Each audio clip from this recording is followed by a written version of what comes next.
A paz do Senhor Jesus! Começa mais um vídeo, Palavra que edifica.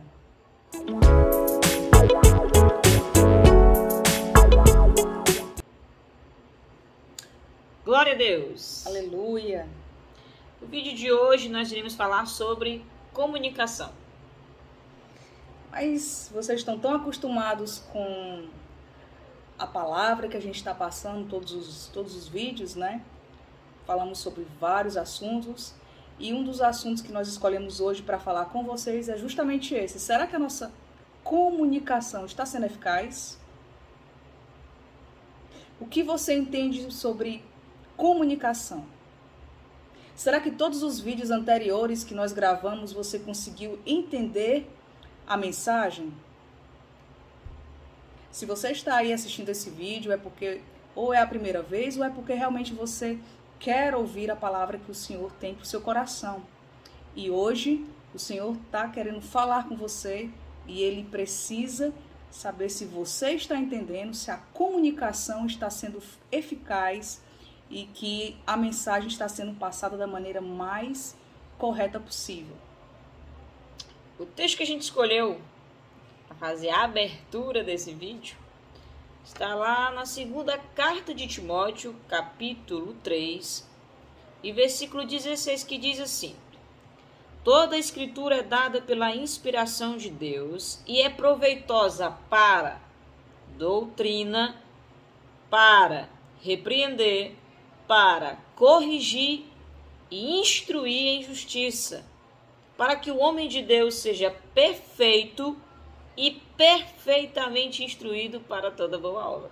A única maneira de você instruir o povo de Deus na justiça, ensinar, é tendo uma comunicação eficaz. Lembrando que comunicação não é o que você fala, mas é o que o outro consegue entender a partir daquilo que você fala.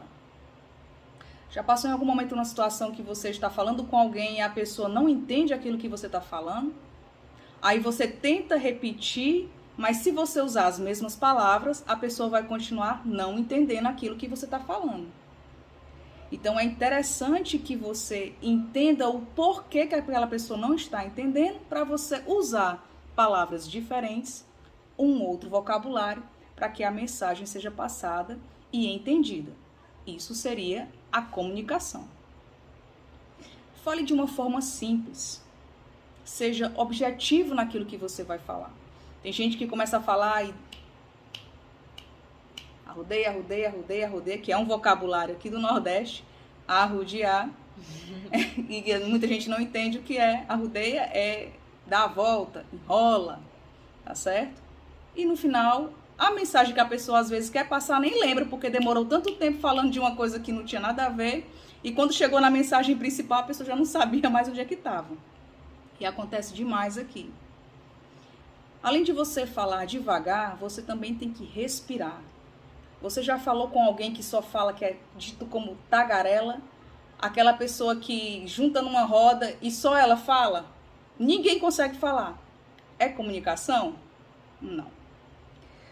Observe se a igreja no qual você está pregando, você pregador, você dirigente da obra, ou você que está ali dirigindo o culto, você sabe se a sua dirigência naquele momento, as palavras que você está utilizando, a metodologia que você está utilizando é eficaz?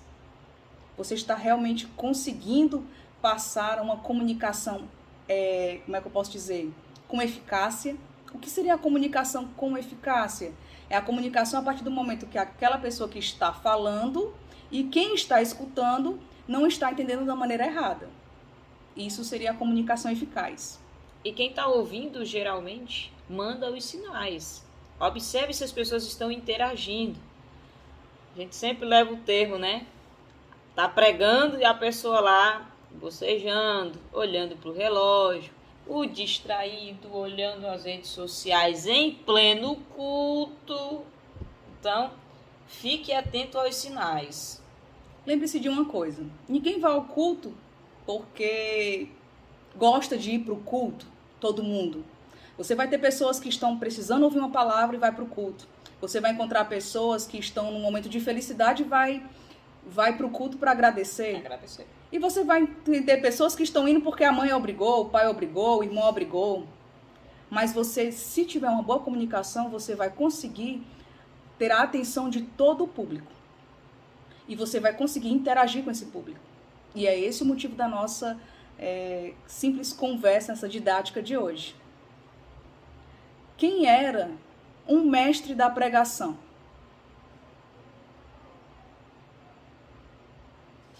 Eu vou responder lendo algo bem interessante que está em Mateus, Evangelho de Mateus, capítulo 23. Se você está com a Bíblia, abra, não fique aí na preguiça não, porque é interessante que você participe. É bom até que você lê e acaba gravando aonde está. Evangelho de Mateus, capítulo 23, versículo 1 diz assim: Então falou Jesus à multidão e aos seus discípulos. Olha que coisa interessante. Jesus ele não pregava só para as multidões. Ele pregava para as multidões e para os seus próprios discípulos. Jesus era mestre em comunicação. Uma metodologia interessantíssima que o nosso mestre Jesus utilizava. Ele falava e ensinava por parábolas. Ninguém é mais intelectual só porque conhece palavras mais difíceis. Entenda o seguinte, se você é pregador e você foi chamado para pregar numa igreja que você nunca foi na sua vida, como é que você prepararia o texto? Qual seria a pregação que Deus iria usar a sua vida para poder passar para aquelas pessoas que estão ali no culto? A primeira coisa que você deveria fazer é saber qual é o jeito que essas pessoas, como essas pessoas vivem, como essas pessoas se comunicam. E você vai entender justamente com ou o dirigente da obra, você pode falar diretamente com o dirigente da obra, e ver qual é o jeito que ele se comunica com as pessoas. Se ele fala por meio de parábolas, se ele fala por meio de gírias, se ele fala muito rápido, se ele fala baixo, se ele fala alto, se ele fala devagar ou se ele fala rapidamente. Você tem que entender que para onde você for, vai ter um público diferente. Se você usar palavras muito difíceis a um público que não tem o costume de ouvir essas palavras, vai ser em vão a sua pregação. Porque você não vai atender, não vai ter a atenção do público, você vai estar falando e as pessoas não vão estar mais nem aí para ouvir o que você tem a dizer. E por mais que as pessoas tentem se esforçar para entender o contexto da palavra, eles não vão conseguir entender porque você estava usando vocabulários que não faz parte do dia a dia e do cotidiano de cada pessoa daquela. Então seria interessante que você estudasse o público, o jeito que o público se comunica para você ter uma pregação eficaz naquele lugar. Diferente que se você for falar com um advogado ou diante de um juiz, você não vai falar com gírias. Você vai falar assim, excelentíssimo, meritíssimo, né? São palavras que têm que ser utilizadas em respeito àquela posição ou o cargo que você está falando com a pessoa que está ali lhe escutando. Você não vai falar, ei, bro, ei, cara. Primeiro que você vai sair na hora. Vou mandar você calar a boca. Então você tem que aprender, não é só palavras difíceis. Ah, então eu tenho que estudar um vocabulário mais difícil? Eu tenho que entender palavras difíceis? Não. Mas você já leu uma Bíblia que você não conseguiu entender nada? Você já pegou um trecho da Bíblia que você leu e não entendeu? Como é que você faz para entender um texto que você leu várias vezes e você não conseguiu? A primeira coisa é pedir para o Espírito Santo te ajudar. Então, quando você não tem o Espírito Santo naquele momento, você está lendo, não entendeu, e você está a 10 minutos de uma pregação, você foi chamado de última hora, como é que você vai fazer? Isso a gente vai falar um pouquinho à frente. Gente, pregar de uma forma clara e sem muito enfeite é muito eficaz. Se você tem 30 minutos de uma pregação, você tem que falar naqueles 30 minutos, mas de uma maneira que você prenda a atenção do público. Lembre-se que a informação que está sendo passada é de Deus. Então Deus vai querer usar você e muitas das vezes você prepara uma pregação e na hora você muda totalmente o contexto. Porque você está ali, você está vendo as pessoas, se você vê a pessoa com sono, babando, olhando para o relógio, você sabe que não está sendo eficaz. Então, você vai ter que mudar naquele instante a metodologia da sua pregação. E isso é tempo. Não é uma coisa que você consegue da noite para o dia. Você tem que ler. Você tem que estudar. Você tem que tentar fazer o possível para interpretar da maneira correta a Bíblia. A Bíblia é genuína, a palavra é genuína. Porque muitas pessoas interpretam errado e passam a palavra errada. Então, é interessante que você tenha uma ajuda de pessoas que entendam, de pessoas que tenham conhecimento um pouco maior do que o seu. Não porque a pessoa é mais inteligente, mas porque a pessoa estudou um pouquinho mais. Seja humilde, peça ajuda. É sempre bom ter um vocabulário rico, porém, exagerar não vai ser o suficiente. Uma maneira que eu poderia dar um exemplo, eu vou ler aqui um texto e eu gostaria que você que está do outro lado, se possível, pudesse meditar nesse texto e em poucos segundos me dizer o que você entendeu. Obviamente eu não vou conseguir, a não ser que vocês façam um feedback, vocês mandem alguma mensagem pra gente. Dizer, eu não entendi nada. Porque quando eu li a primeira vez, eu não entendi nada. Aí eu tive que ler pausadamente. Gente, não é à toa que existe a pontuação, a vírgula, o ponto de interrogação, o parágrafo. Tudo isso é importante para a boa comunicação. A comunicação não é feita só entre duas pessoas, ou uma pessoa e um público, mas é feita também através da leitura, onde você só você e o livro. Se não tiver ponto, se não tiver interrogação, se não tiver palavra, se não tiver negrito, se não tiver itálico, tudo isso tem um objetivo, é para facilitar a comunicação. Eu vou ler aqui o texto para vocês, eu gostaria que vocês tentassem interpretar em casa. Da análise detida das mensagens postadas, vislumbrei excesso por parte da requerida fugindo do exercício do seu direito de opinião. O que se percebe é que a requerida se valeu de uma rede social para manifestar o seu descontentamento com os problemas familiares de terceiros, contudo, ultrapassou os limites da crítica e da divergência de opinião acerca do julgamento feito. Eu acho que tem muita gente aí que entendeu.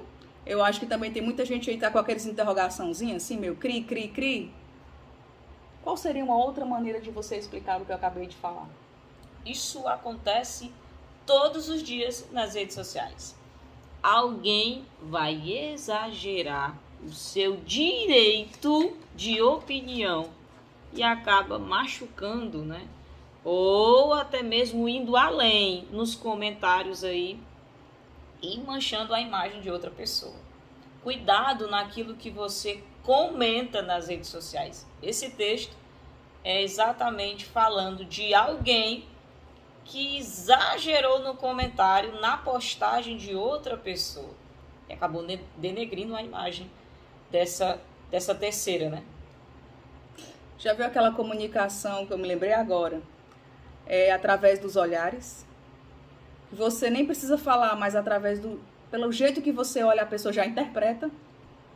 Isso também se chama familiaridade. Da mesma maneira que você precisa ter familiaridade com a palavra, para você conseguir passar a palavra. E a pessoa que está escutando, ou o público que está escutando, também ter familiaridade com a palavra. Eloquência. Não é um dom, é uma técnica. Mas o que seria eloquência? Como definiria? O que ela está dizendo? Que é eloquência? Porque antes de eu falar para vocês o que eu entendi de eloquência, eu estudei um pouquinho. Eu dei uma lidazinha rápida no Google, né, que é o nosso grande tradutor. E da maneira mais simples, eloquência é aquela pessoa que tem capacidade de persuadir o público a ouvir aquilo que está falando.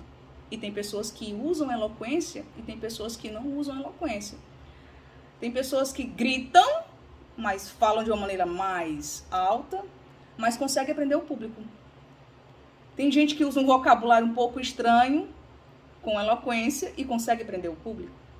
É persuadir, é você conseguir fazer com que todos, ou que a grande maioria, preste atenção e tenha interesse em entender aquilo que você está lendo ou que você está transmitindo ou passando. João Batista. um exemplo de João Batista. Qual era a maneira que João Batista falava que deixava as pessoas ou o público todos fascinados ou escutava João Batista? Como ele conseguia fazer com que o público o escutasse? Arrependam-se, raça de víboras! Se alguém falasse isso pra você, você ficaria até com raiva, né? Com certeza. Mas naquela época, João Batista se comunicava dessa maneira e ele tinha uma eloquência fantástica. Ele conseguia persuadir a multidão a escutar aquilo que ele estava falando. Arrependendo dos pecados e ainda serem batizados. Amém. Dando continuidade aqui aos pontos que a irmã Pamela já começou.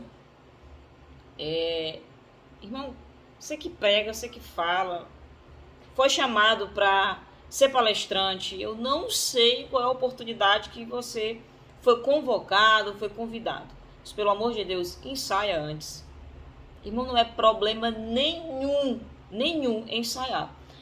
Lembra de quando você ainda estava lá na escola, tanto no ensino médio quanto no colegial, você estava aprendendo e tinha as feiras culturais, momento lá do esporte, que você tinha que apresentar a cartolina toda escrita ou desenhada com figuras e você tinha que ter o domínio, a propriedade daquele assunto escolhido.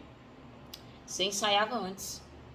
Você lia, relia, falava alto, tentava ouvir, e o teu colega lá do lado disse assim, fala mais alto, ninguém vai ouvir não, vão vaiar.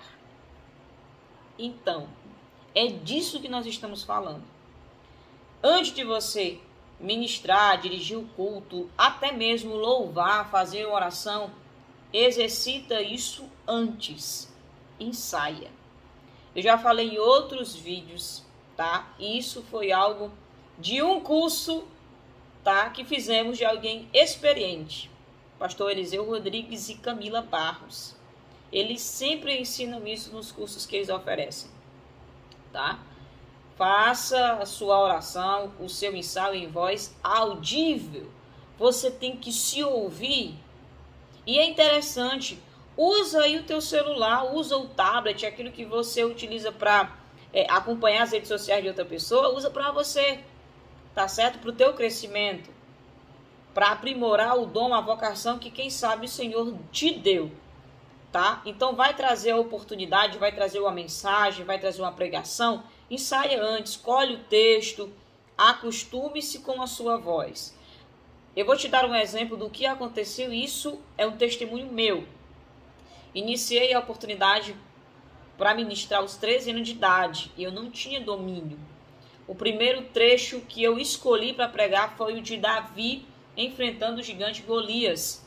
E eu me identifiquei muito com aquela mensagem, trouxe a mensagem, mas eu recordo de usar um termo no meio da pregação que não era nada cabível. As pessoas até ficaram assim abismadas. Mas com o tempo, né, a ajuda de pessoas experientes que já ministravam há mais tempo, que fizeram cursos, me ajudaram bastante. Mas eu lembro perfeitamente, eu não tinha domínio da minha voz. Sou pentecostal com muito orgulho, já faz parte do meu perfil. De quando eu estou a ministrar, eu ando pelo altar, eu falo alto, eu pulo. E o que acontecia é que eu aumentava muito a voz e passando dos 30 minutos de pregação eu já estava rouca. Eu passava quase 72 horas realmente rouca e eu não conseguia ministrar, a não ser que fosse passando de 4 a 5 dias. Então eu só trazia 2 pregações em uma semana. Hoje eu consigo ministrar por mais tempo, né? Se a agenda tiver 3 a 4 oportunidades, a gente consegue trazer pregações de 1 hora usando direitinho a voz. Já falei sobre você gravar, falei aí sobre o uso do seu telefone e eu queria aqui, Mateus, ler para você Mateus capítulo 3, do 1 ao 12, que diz assim, nos últimos, espera aí que eu passo aqui a página. Evangelho de Mateus capítulo 3 e versículo 1. Naqueles dias veio João Batista pregando no deserto da Judéia e dizendo, arrependei-vos porque o reino do céu se aproxima.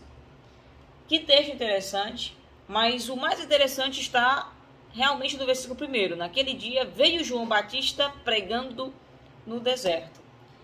Querido, será que João ele não se preparou antes de trazer as pregações? Obviamente que sim. Se João, tendo eloquência, o Espírito Santo sobre a sua vida, todo aquele preparo, ele ensaiava suas ministrações antes de trazer ao público, imagina eu e você. Então, prepare-se. Saia do quadrado. Pelo amor de Deus, irmão, quer sair do quadrado? Escolha textos diferentes.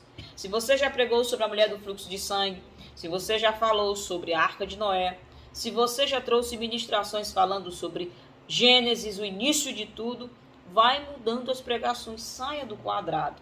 Mas para que isso aconteça, para que a mensagem não se repita diversas vezes e as pessoas acabem dando descredibilidade à sua pregação, é o mesmo texto, aquela coisa maçante e cansativa, você precisa procurar sim outros textos, mas você precisa se preparar. Peça ajuda. Uma Pâmela falou aqui e eu peguei. Peça ajuda de pessoas experientes. Irmão, isso é humildade.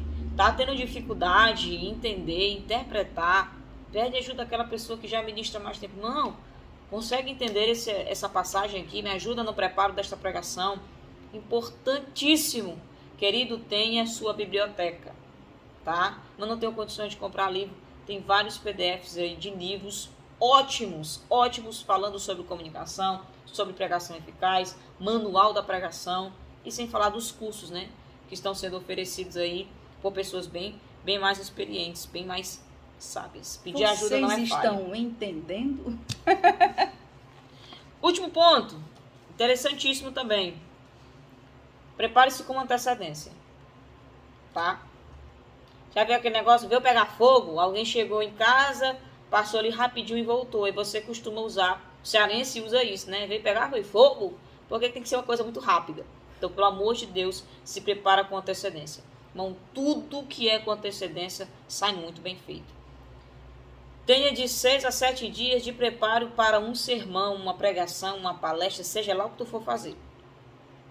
Mas, irmã, eu trabalho, eu tenho meus outros afazeres e eu sempre costumo ser chamado 2 ou 3 dias. Então, prepare-se bem antes, tá? A pior coisa é você fazer um convite a alguém e aquele pregador acabou esquecendo que foi chamado para ministrar e no dia ele preparou a mensagem, como o cearense diz, nas coxas. E tu percebe isso, é nítido, porque em 15 minutos o assunto simplesmente acaba e as repetições se iniciam. E começam aí a história dos testemunhos. Jejue, ore para que seu sermão tenha fogo e chegue não só aos ouvidos dos ouvintes, mas também ao coração. Estude o texto pelo menos em 3 bíblias. Leia com atenção, tá? Os auxílios, aqueles textinhos que estão lá embaixo, marcando capítulo e versículo. Ali são os auxílios que a gente recebe, tá? A Bíblia de estudo, ele sempre vem. Irmão, não tem Bíblia de estudo. Economiza no dinheiro da pizza. Economiza aí no que você gasta no final de semana, tá bom? No passeio. E se prepara. Antigamente uma Bíblia era algo de estudo, né? Bíblia de estudo era algo raríssimo, muito caro. Hoje, irmão, 150, 200 reais, tá certo? É um vídeo de um perfume, de um sapato que tu gasta, pelo amor de Deus. Então, compra a Bíblia de estudo. Se ainda não consegue, você pode pedir a um irmão emprestado. Tenha zelo, tá? Pregadores são muito ciumentos com suas Bíblias. Estou falando aqui, mas eu não empresto as minhas. Pesquise data, costumes e cultura. Autor, destinatário e quando esse texto foi enviado, para quem e por quê. Irmão, sempre acrescente algo, um ensino novo à sua pregação. Isso aqui é importantíssimo, tá? Isso aqui é maravilhoso. Quer prender a atenção do público, como a irmã Pâmela falou aqui várias vezes nesse vídeo? Acrescenta algo. Se você vai trazer um texto, já trouxe uma pregação falando sobre Daniel e que ele é separado, que ele decidiu no seu coração não pecar, meu irmão, acrescenta. Por que aquele povo foi levado cativo? Por que Daniel, que fazia parte da realeza, foi levado cativo? Por que ao invés de ele ficar com outros escravos, ele ficou em um lugar separado? Você precisa de empenho, tá? Por último, Pregação eficaz não é receita de bolo, é amor, dedicação e empenho. Amém? Aleluia. Que essas chaves, que essas pérolas aqui que foram manifestadas, né, verbalizadas aqui nesse vídeo, fiquem aí não só gravadas na tua mente, no teu coração, mas como que amanhã você comece a pensar sobre isso e já aplicá-las a tudo que você for realizar. Pode ser até mesmo o evangelismo, tá? Algo bem, a gente pode aqui enfatizar, pegar a atenção do público.